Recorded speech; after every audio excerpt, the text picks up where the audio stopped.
Meu nome é Jorge Mariani, eu sou autor dessa ação educacional, eu sou professor de Patologia Geral da Universidade Federal do Recôncavo da Bahia e membro do Colegiado de Enfermagem do Centro de Ciências da Saúde. A intencionalidade de produzir este material é para mostrar a posição da patologia humana em relação à pandemia de coronavírus e os crescentes óbitos de Covid-19. Entendendo que o coronavírus é um organismo viral de grande letalidade e de substancial capacidade de transmissibilidade, este organismo ele determina um processo patológico que é o Covid-19, que significa Coronavirus Infectious Disease, que no ano de 2019 foi descoberto, assim derivou o nome desta doença, Covid-19.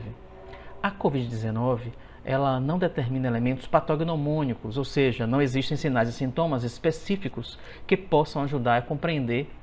e realizar um diagnóstico com mais facilidade. Mas sabe-se que, pelos registros da própria história natural da doença, da evolução dela, que muitos pacientes determinam sinais e sintomas como a cefaleia holocraniana, que é uma cefaleia que envolve toda a cabeça, isso de caráter muito intenso, associando-se a quadros de mialgia, que é uma dor muscular, está muito também relacionado à fadiga e astenia, que é um cansaço extremo, determinando uma prostração e prejudicando bastante as atividades da vida diária deste indivíduo. Além desses sinais e sintomas, os pacientes determinam uma tosse de padrão seca e pode evoluir para uma dificuldade respiratória, mostrando um grande sinalizador da necessidade de uma procura de um serviço hospitalar. Os pacientes eles determinam clinicamente uma faringite, uma inflamação da sua orofaringe, isso pode estar associado a eventos febris, e além desses sintomas descritos, os pacientes eles podem gerar uma anosmia, que é a ausência de percepção olfativa,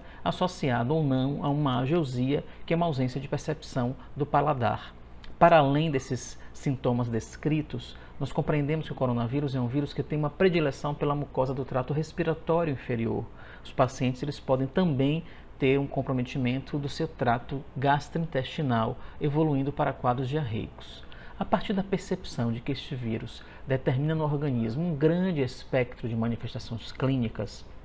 estas estão relacionadas diretamente à sua capacidade imunológica que cada indivíduo tem, para que isso determine a condição do espectro clínico que ele pode manifestar. Assim, a patologia trabalha na observação da história natural da doença. E para isso, precisamos nos atentar a alguns eventos complicadores para esses pacientes desenvolverem formas clínicas mais graves. Toda condição de doença de base, como as doenças crônicas não transmissíveis, a citar hipertensão, diabetes, obesidade, que esteja sem controle, além das doenças imunossupressoras, como a doença de Crohn, a colite ulcerativa, uma púrpura trombocitopênica idiopática, uma porfiria, são patologias que deflagram uma possibilidade de um agravamento da situação do caso desses pacientes infectados pelo coronavírus. Além destas condições, nós temos uma preocupação com os pacientes renais, com os pacientes transplantados, com os pacientes cardiopatas, com os pacientes que tenham alguma oncopatologia, pacientes que utilizam tratamento com substâncias imunossupressoras, como os pacientes imunodeprimidos secundário à infecção por HIV que tem sua carga viral não controlada. Todas essas condições, elas passam a ter um risco aumentado pelo fato deles terem uma fragilidade imunológica, o que pode determinar um espectro de doença de maior gravidade. Não excluindo os idosos, pelo fato do envelhecimento da população mundial, eles têm desgastes fisiológicos importantes e eles acumulam mais comorbidades. As perdas fisiológicas do envelhecimento são elementos marcantes para o desenvolvimento de formas graves, pois eles têm uma menor capacidade de oxigenação e já vive um fenômeno desabsortivo, estando em linhas gerais, do ponto de vista nutricional, em deficiência. Nesses momentos, nós vamos para um slide onde nós falaremos sobre o espectro de clínica e a relação imunológica para a determinação do espectro da história natural da Covid-19. Bem, a partir do momento que o indivíduo ele vai se contaminar com o coronavírus, o organismo dele vai produzir uma resposta inflamatória imune de grande exuberância. Isso vai gerar uma resposta inflamatória de natureza aguda. Essa resposta inflamatória ela vai determinar o espectro clínico que esse indivíduo ele vai desenvolver dentro da história natural da doença dele. Nós temos uma preocupação muito grande quando esses indivíduos eles já portam alguma comorbidade e essa comorbidade ela vai atrapalhar essa resposta imunológica, ela não sendo, na verdade, de efetividade para a eliminação desse coronavírus e vai gerar muita lesão tecidual. Isso vai acontecer com os pacientes que têm doenças crônicas não transmissíveis, a citar hipertensão, diabetes, obesidade, que não esteja sob controle. A gente também vai fazer menção para as doenças imunossupressivas, como a porfiria, como o lúpus eritematoso, como a trombocitopenia idiopática, como uma colite ulcerativa, como a doença de Crohn. A utilização contínua e crônica de drogas imunossupressoras vai comprometer. Todos os pacientes que têm oncopatologias em tratamento radioquimioterápico vai ter um comprometimento também, além dos pacientes HIV positivos que não têm a sua carga viral de maneira controlada.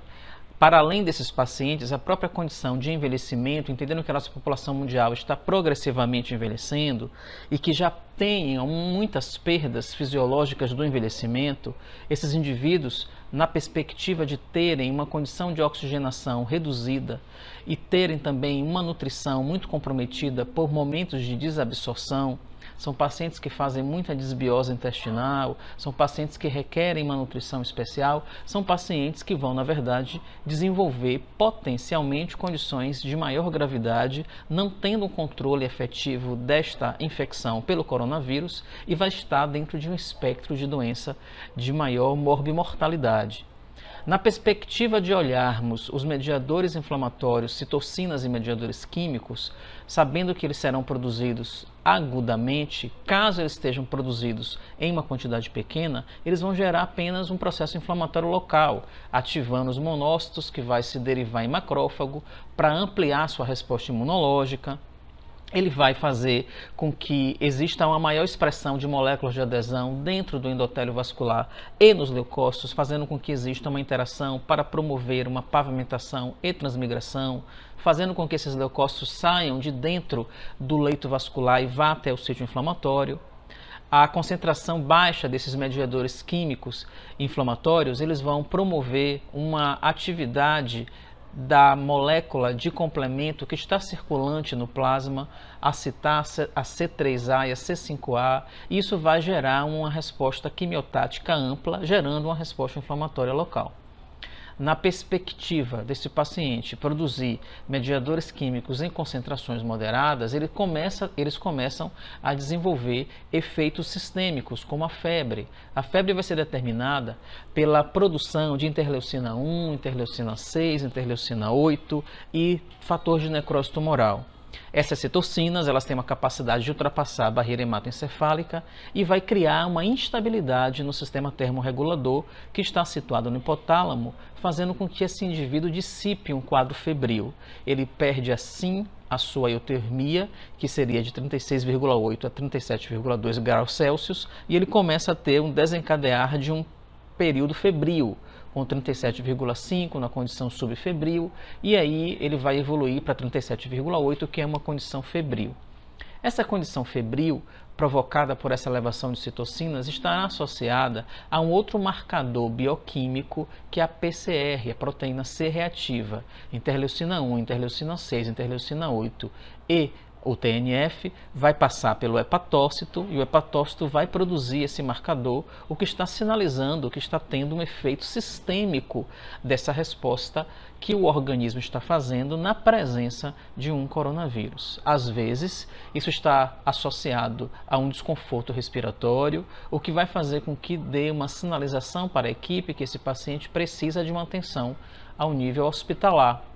Lá vai ser feita uma oximetria de pulso e caso essa oximetria de pulso que visa captar a quantidade de oxigênio que chega até a sua extremidade esteja abaixo de 90%, porque o esperado é de 90% a 100%, vai ser instituído um manejo clínico de oxigênioterapia por pressão positiva, que é via catéter nasal, que é via uma máscara de Venturi. Se ele tiver resposta, esse indivíduo vai ser liberado para viver uma quarentena na sua residência, dando todo um protocolo de atenção com os contactos impactantes e a gente vai fazer uma investigação da positividade para o Covid-19, que vai ser a partir dentro de uma racionalidade de escolha do teste, que pode ser um teste imunológico para avaliar as concentrações de IgM e IgG no teste rápido, que só deve ser preconizado se ele estiver vivendo esses sintomas há mais ou menos 14 dias, ou vai ser um teste molecular por PCR para aqueles indivíduos que tenham um período de exposição menor que os 14 dias. Em torno de 5 dias a gente já consegue fazer uma avaliação por PCR. Caso esse paciente ele não responda à oxigenoterapia e ele mantenha um quadro de clínica um pouco mais exuberante, é muito provável que ele esteja vivendo um espectro de doença onde ele vai entrar naquela condição de maior gravidade. Na condição de maior gravidade, a gente pensa que esse indivíduo ele esteja vivendo uma grande produção de mediadores inflamatórios. E quando ele vive uma grande produção de mediadores inflamatórios, ele tem efeitos sistêmicos, a citar efeitos cardiovasculares, porque ele faz uma redução de débito cardíaco. O débito cardíaco é o volume sanguíneo que é ejetado a cada sístole. Quando esse volume está menor, isso faz uma relação direta com uma resistência vascular periférica que foi reduzida e foi reduzida a força de cisalhamento. Esses eventos vasculares estão ocorrendo porque, como ele está produzindo grandes concentrações de óxido nítrico, o óxido nítrico é uma droga vasodilatadora e faz com que exista um aumento da dimensão vascular e isso reduz o fluxo sanguíneo. Reduzindo o débito cardíaco, esse indivíduo vai ter uma redução de perfusão sanguínea tanto para o coração quanto para os órgãos vitais. A gente vai olhar que vai existir uma relação cardiorrenal, porque esse indivíduo com o coração que tem uma função bomba com débito cardíaco menor, ele vai reduzir a perfusão sanguínea para o tecido renal, reduzindo assim a taxa de filtração glomerular. Esse indivíduo com a taxa de filtração glomerular reduzida não consegue fazer a excreção das suas azotemias, que são aquelas bases nitrogenadas produzidas pelo seu metabolismo. E nesse sentido, a gente entende que a gente vai precisar olhar essa função renal dele, avaliando os níveis de creatinina, de ureia, de ácido úrico, para avaliar a necessidade de instituição de um suporte dialítico para esse indivíduo. Entendendo que ele está produzindo mais óxido nítrico, entendendo que ele está com os vasos mais vasodilatados, esse indivíduo ele vai ter um fluxo sanguíneo mais lentificado, as plaquetas assim podem se chocar. Plaqueta é uma célula muito pequena, que ela está circulando por fora, mais perifericamente no fluxo laminar dentro do vaso. As plaquetas facilmente podem aderir-se ao endotélio, a parte interna do vaso, e quando isso acontece, existe um desencadear de um evento trombótico, esse indivíduo pode fazer uma coagulação intravascular disseminada, e isso pode afetar o sistema pulmonar dele, e afetando o sistema pulmonar, nessa característica de uma disseminação da coagulação, esse indivíduo vai fazer uma SARA, que é uma síndrome de angústia respiratória aguda, o que vai ampliar o êxito letal em virtude da gravidade desse indivíduo. A gente vai produzir muitos materiais complementares a esses para que a gente, na verdade, dê a contribuição de como é que a patologia geral ela está observando esse momento em que a gente está vivendo essa pandemia de coronavírus.